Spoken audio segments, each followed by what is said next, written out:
Os jornalistas e artistas que enfrentaram a censura. Ditadura de 1964. O som do silêncio.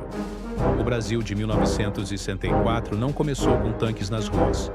Começou com um silêncio.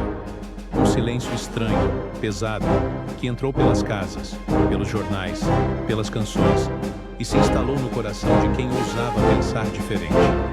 Foi o som do medo disfarçado de ordem. O som de uma caneta riscando palavras que jamais poderiam ser lidas. O som de vozes que o país tentou esquecer. Imagine acordar,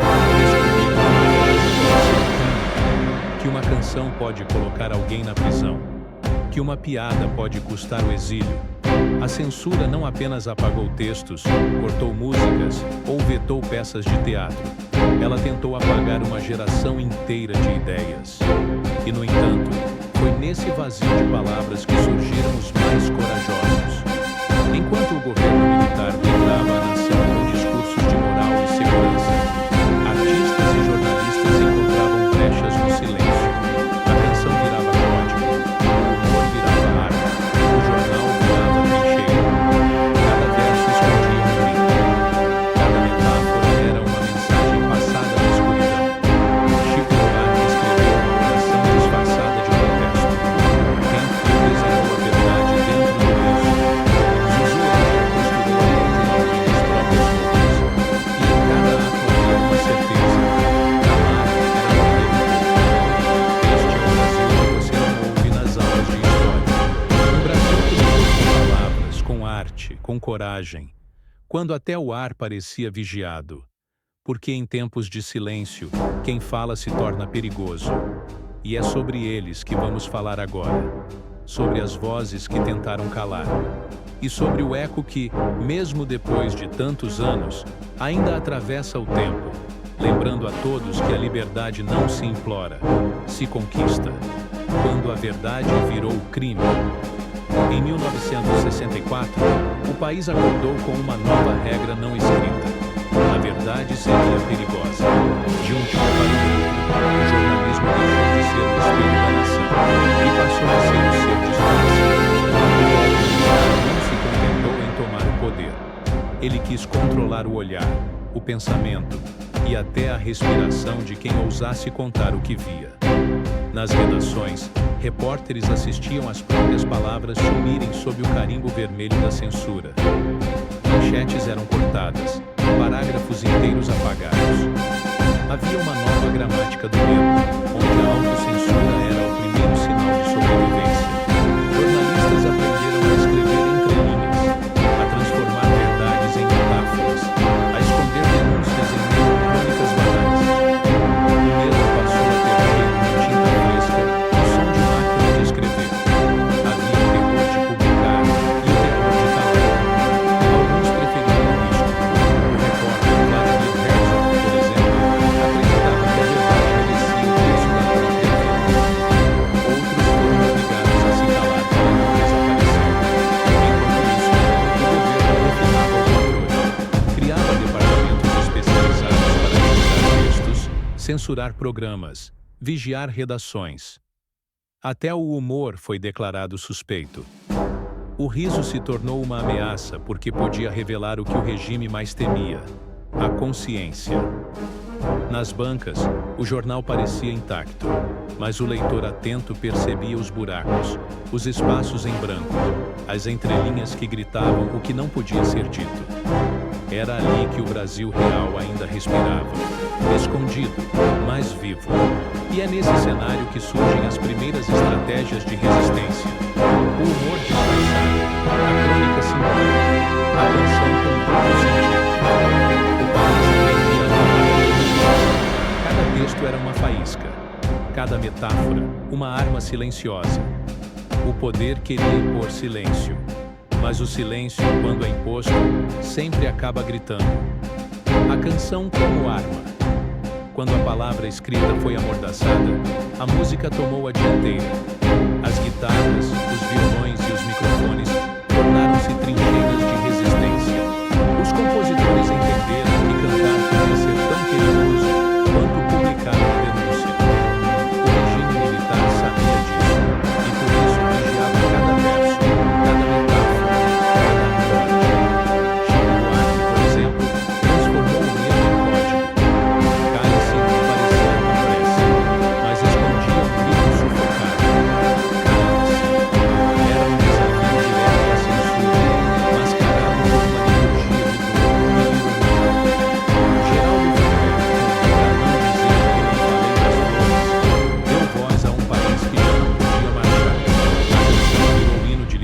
verdade e foi proibida antes mesmo de terminar de ecoar nas rádios.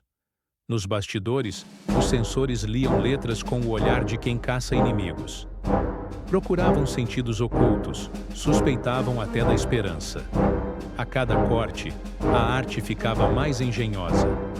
Compositores começaram a esconder protestos em metáforas sobre o amor, o campo, o tempo. Apesar de você, virou o retrato da raiva contida, da vontade de viver num amanhã que o presente negava. E a música popular brasileira se tornou o maior arquivo de resistência da história recente. O palco virou território de Nara Leão, Gilberto Gil e Caetano Veloso arriscavam tudo ao transformar sentimento em protesto. Cantavam sabendo que o microfone poderia se transformar em sentença. Mas era impossível calar completamente a canção. Ela viajava nas fitas escondidas em malas, nas cópias piratas, nos palcos improvisados das universidades. Cada plateia se tornava cúmplice. Cada refrão censurado ganhava mais força quando sussurrado em segredo. Calar a música era tentar sufocar o próprio espírito humano. E quando o povo canta mesmo em silêncio, nenhum regime consegue dormir tranquilo. As redações sob vigilância.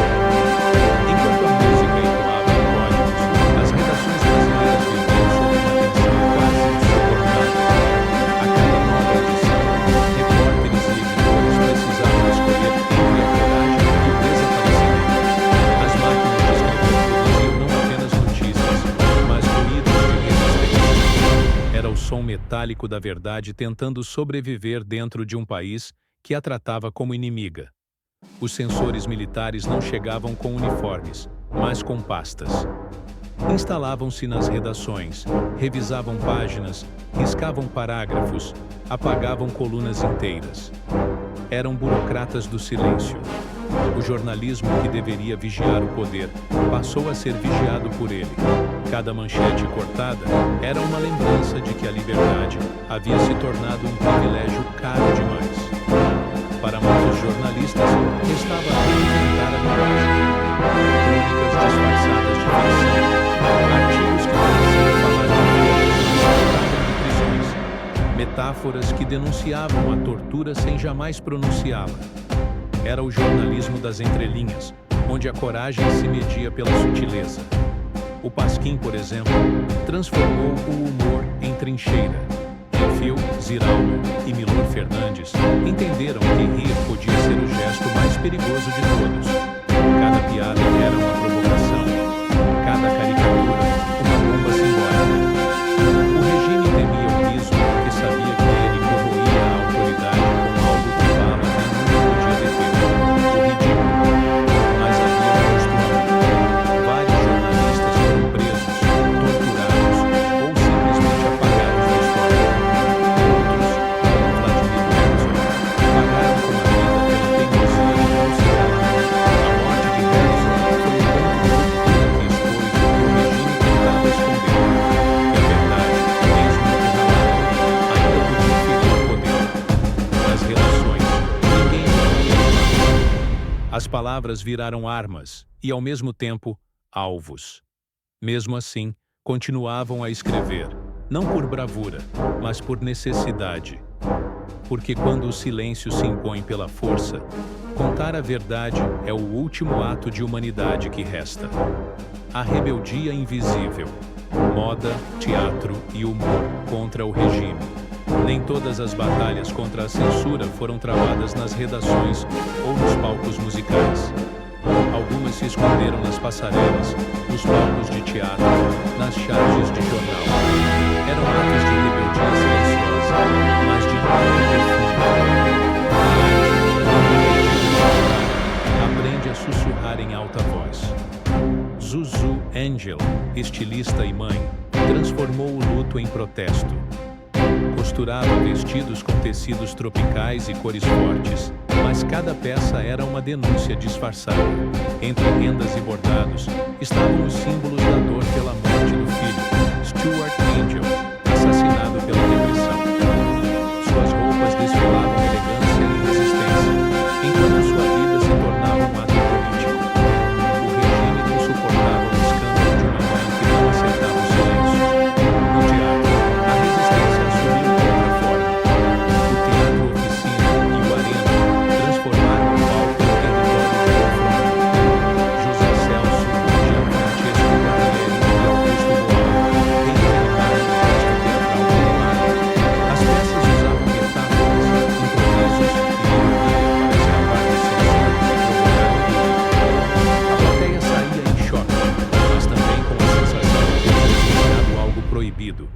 algo essencial. E o humor continuava sua ofensiva invisível. Renfio, com seus fradinhos e o Zeferino, zombava do poder e expunha a hipocrisia da moral militar. Ziraldo e Milor faziam das páginas do Pasquim um campo de batalha criativo. Cada charge publicada era um ato de resistência mascarado de piada. O riso se tornou uma forma de liberdade que nem a censura conseguia conter. Nas galerias, artistas plásticos escondiam críticas em cores, formas e símbolos. O corpo virou manifesto, a performance virou o artista desafiou uma provocação, seja marginal, seja herói. Uma frase que virou bandeira de um Brasil que se recusava a ajoelhar. Esses gestos, aparentemente pequenos, tinham uma força devastadora. Mostravam que a resistência não precisa sempre de megafone. Às vezes, basta uma agulha, uma tela, um sorriso ou um gesto para fazer o poder tremer. Porque regimes autoritários sobrevivem de controle. E a arte, essa força imprevisível, sempre escapa por onde o medo não alcança. O preço da coragem. Houve um momento em que resistir deixou de ser apenas um gesto simbólico e se tornou uma sentença de vida ou morte. A censura já não bastava. O regime passou a punir quem resistia em pensar. O Brasil vivia uma era de medo absoluto, em que a coragem era uma palavra cara e cada ato de liberdade custava sangue, exílio ou desaparecimento. Os porões se tornaram o lado invisível do país. Lá, onde o som era abafado e o tempo não existia, artistas, jornalistas e estudantes eram levados para prestar esclarecimentos. As palavras que antes denunciavam, agora eram usadas como provas. A tortura virou método de silenciar. O exílio virou sobrevivência. A ditadura transformou a dor em política de Estado. Alguns resistiram até o fim. Vladimir Herzog, preso e morto em 1975, tornou-se símbolo dessa tragédia. Sua morte forjada em suicídio foi a faísca que iluminou a hipocrisia do regime. Silêncio, mas o país inteiro entendeu a mensagem. A verdade estava sendo assassinada. Outros partiram em busca de refúgio. Gilberto Gil e Caetano Veloso, exilados em Londres, cantavam a saudade de um Brasil ferido. Augusto Boal levou seu teatro do oprimido para fora do país, transformando o exílio em escola de resistência. Zuzu Angel enfrentou generais de peito aberto e terminou morta em um acidente que ninguém acreditou ter sido acidente. Cada um desses nomes representa um preço pago para que o país voltasse a respirar. E o mais impressionante é que mesmo diante do terror, a arte continuou. Músicas eram compostas em segredo, poemas circulavam escondidos, cartas atravessavam fronteiras com mensagens codificadas. A repressão era física, mas o espírito de quem acreditava na liberdade não podia ser algemado. O poder acreditava que a dor seria suficiente para quebrar a vontade. Mas o medo, quando é enfrentado, muda de lado. A coragem desses homens e mulheres começou a corroer o regime por dentro, mostrando que nenhuma força consegue calar uma verdade sustentada pela memória. E quando o país começou a perceber o custo de tanto silêncio, uma nova semente germinou, a da lembrança que se recusa a morrer, o eco da liberdade. Com o tempo, o grito contínuo começou a atravessar o medo. A censura, tão eficaz em apagar palavras, não conseguiu impedir que a memória se espalhasse. Nos anos finais da ditadura, algo começou a mudar. O país, cansado de começou a ouvir novamente as vozes que havia tentado calar. As músicas antes proibidas voltaram a tocar. Os livros censurados começaram a circular. Os jornais retomaram o fôlego. Artistas e jornalistas que sobreviveram transformaram o trauma em força. Cada palavra recuperada era um ato de renascimento. O povo começou a perceber que o silêncio imposto não era paz, era anestesia. E o despertar viria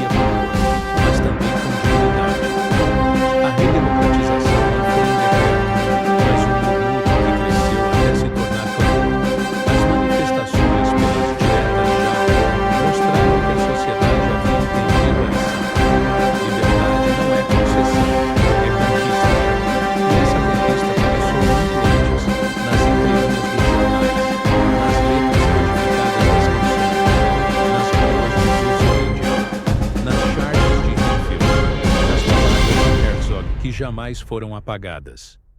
A geração que enfrentou a censura legou algo maior do que vitórias políticas. Legou a noção de que a arte é a primeira forma de resistência, e a memória é a sua continuação. Quando um país esquece seus silêncios, ele está condenado a repeti-los. Por isso, lembrar é também lutar. O eco dessas vozes ainda vibra em cada liberdade que hoje parece natural. A cada vez que alguém canta sem medo, escreve sem censura ou denuncia uma injustiça, há um pouco da força daqueles que enfrentaram o impossível. Eles não venceram o poder com armas, mas com a palavra. E é esse eco que ainda se ouve. Em cada verso, em cada notícia, em cada gesto de quem acredita que pensar, criar e falar são os pilares da dignidade humana. Chamado à memória. Hoje, quando olhamos para trás, é fácil acreditar que o tempo curou as feridas. Mas o silêncio nunca some por completo. Ele apenas muda de forma. As vozes caladas da ditadura ainda sussurram entre nós, lembrando que a liberdade é frágil e que a história pode voltar a se repetir quando esquecida. Cada nome apagado, cada letra censurada, cada riso interrompido é um lembrete de que a arte, o jornalismo e a palavra livre são o alicerce invisível de uma nação que quer se reconhecer de verdade. Sem eles, resta apenas o vazio disfarçado de ordem. O Brasil que emergiu do silêncio, aprendendo que a liberdade não nasce dos discursos, mas dos gestos. De quem escreve mesmo quando tem medo, de quem canta mesmo quando é proibido, de quem insiste em lembrar quando o resto quer esquecer. Essa é a herança de uma geração que, mesmo torturada, exilada ou morta, não se rendeu. Hoje, o maior tributo que podemos oferecer a esses homens e mulheres é não permitir que o esquecimento vença. Contar suas histórias é impedir que a mentira volte a vestir farda. É reafirmar que nenhuma ditadura dura para sempre quando existe gente disposta a guardar a verdade. Este vídeo não é apenas sobre o passado, é sobre o agora, sobre a responsabilidade que temos de não aceitar o silêncio como resposta. Porque a censura nunca desaparece por completo. Ela apenas espera o momento em que baixamos a guarda. As vozes que tentaram calar ainda ecoam. E enquanto forem lembradas, o Brasil continuará respirando liberdade.